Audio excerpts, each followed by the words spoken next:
What were those years recorded in that time? Years stacked like unread books, unlived voices, untold lives. Who was that person behind that door, watching sunlight through the thin gap between curtains? The door shut. Outside, noise.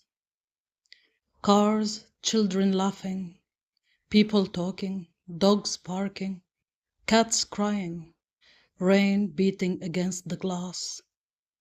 Inside, silence echoed.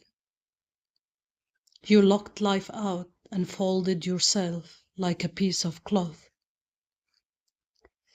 You became a tiny organism, curled inside its own hole, breathing, breathing, just breathing, as if your breath were a small animal you had to keep alive. The air sneaked through the windows. You shut them violently. The ceiling watched your life in the cell. Every day light moved across the floor without ever touching you. How small can a life become before your eyes can no longer see it? How long can a person hide, weaponize fear against the world before concrete begins to pile up inside their heart?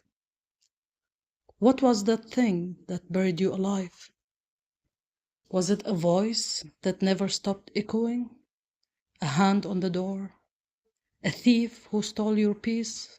A memory hunting you like a prey? A shadow stalking you? Doors kept you safe. Closed doors, locked doors. Doors you could touch. Doors you couldn't touch. And every time the handle moved, you waited for the thief to come for you. You kept the light on. Your heart beat like it wanted to escape your body. Your mind, an alarmed watchdog, listening for footsteps that might never come.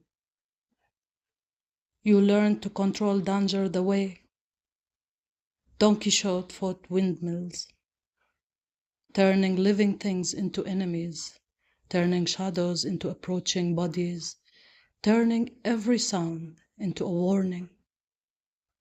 You learned that safety needs a door, something that stands between you and the world. But years later, you're still there, standing behind a closed door, older now, but still waiting. Waiting for the handle to move, waiting for the thief, waiting for something to break wide open, for God to give the pulse back to your heart. Tell me,